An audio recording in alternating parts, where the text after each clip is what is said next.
15 million customers spending £700 million a week, creating a profit of £2 billion a year. Tesco have put the super into supermarket. It's like an army. I mean, there's something very military about Tesco. It's no frills, they don't swan around, they just get on and do the business. And the army marches on. They now flog everything from phones to funerals. Their latest offer, a chance to walk down the frozen food aisle. It seems that nothing is out of bounds. I tell you where we'd like to be if we could find the way to do it. We'd like to do more on education. The red, white and blue battalion have crushed their rivals and control nearly a third of the UK grocery market. But are we heading for a country run by a single supermarket superpower? The consumer will be left with a choice, Tesco or Tesco. And I just don't think that's in the best interest of the UK PLC. Tonight on the Money programme, I take to the streets and skies of Tesco's Little Britain to discover exactly how a small East End market stall turned into a retail juggernaut.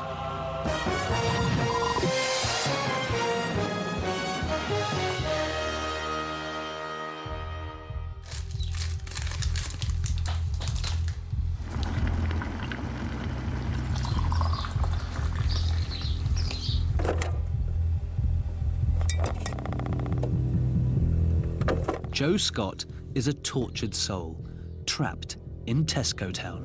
I'd probably do 95% of my shopping at Tesco's, and that's only because I have no choice.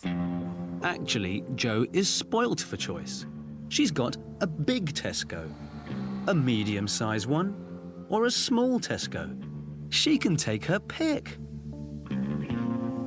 Jo lives in Bicester, a town of 32,000 residents and no fewer than 6 Tesco stores, and not a lot else. There are a number of small shops, Iceland and Summerfield, but they don't really stock the items that I need to buy for my family on a weekly basis. For Jo and her family, a trip to any other big supermarket counts as a grand day out. We do have a rather large Sainsbury's in Banbury, which is a special treat for my husband and I. We will, if we have a weekend where we've got guests coming, or even that we just have some spare time, we will get in the car, but it's 20 miles away. That's a long way to drag 2 children to do a family shop. And it's not just Bicester. We are all becoming citizens of Tesco's Little Britain. A supermarket map of the country reads like a Tesco landslide. In 69 of the 120 postcode areas, they've bagged the biggest market share. That's a majority Mr. Blair can only envy. The scale of Tesco's in this country is completely unprecedented. We have never seen a retailer this large controlling so much of retail sales. And it has a brand few fail to recognise. Can you tell me, do you know whose slogan that is? Tesco's. Tesco's? Tesco. Tesco's. More likely the Conservative. Tesco's. Every little helps, Yes. which is true. And Because they're wonderful. who? Tesco. Oh, you know it's Tesco, do you? But it hasn't always been like that. Tesco began innocently enough as an East End market pitch, founded by cheeky barrow boy Jack Slasher Cohen. He just had this entrepreneurial gift. He loved wheeling and dealing. He wanted to be called the housewife's friend. He wanted to do deals, and he wanted to sell goods cheaper than anybody else.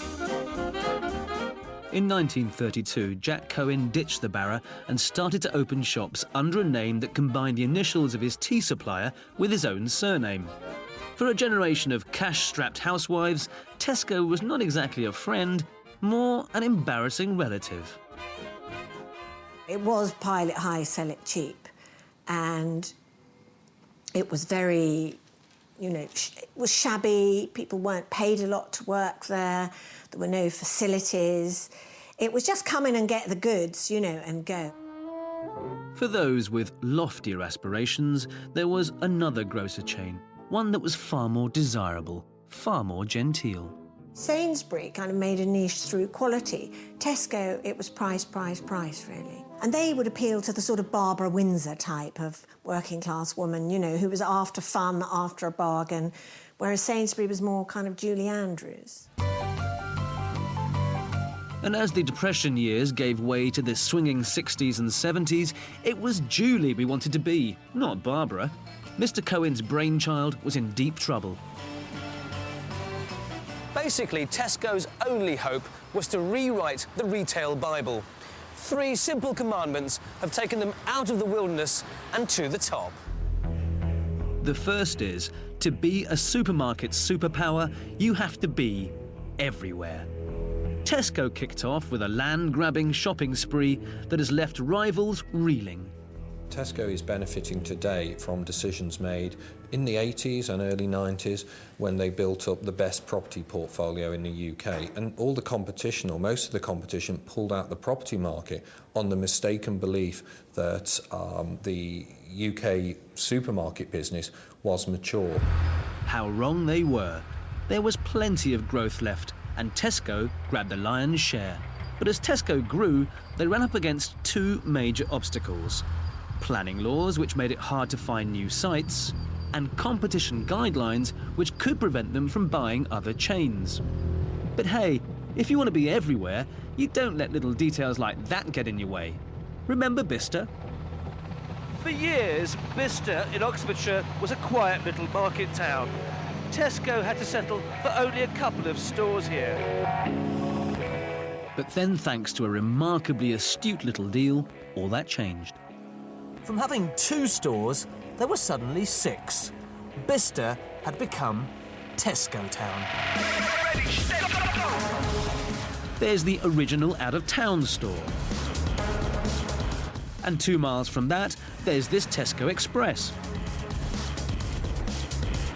Another 2 miles, and another Tesco. A mile up the road, and yes, it's a Tesco. 2 more miles, Tesco number 5. And this one makes 6! It was all because of this. Tesco bought T&S, a chain of 850 smaller stores across the UK, which doubled the country's Tesco count. It also boosted their market share from an already imperious 26%. Bill Grimsey was running the food chain Iceland at the time. He was stunned because he thought competition guidelines should have prevented the deal. The rules say that if you have a 25% share of a market, that's a monopoly situation, and any growth should be referred. This was a really smart move by Tesco's. The timing was perfect. They were the first major retailer to really undertake a large acquisition, and the scale of it allowed them to capture quite an increase in market share. And that really caught the rest of the industry out. They just weren't prepared for it, and frankly, probably neither were the competition authorities. Tesco got the green light because the Office of Fair Trading judged that convenience stores and supermarkets were different beasts. The OFT argued that the out-of-town shopping trip, as opposed to nipping out to your local shop, was clearly 2 distinctly different shopping trips and constituted, therefore, 2 different markets, which I think is absurd because you're buying the same products.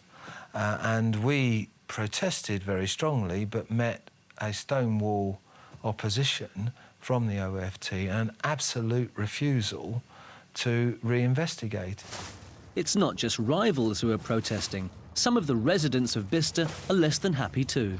We used to have a number of smaller shops in Bicester that weren't Tesco's. At least they offered something different. Now, Tesco's have moved in on all the small shops as well. So literally, even if I'm popping out for a pint of milk or a loaf of bread, it will be to Tesco's. They have in excess of 50% share of the grocery market in that area, in my opinion. And I think that's dangerous. And for Bicester, read the rest of the country in the next 10 to 15 years.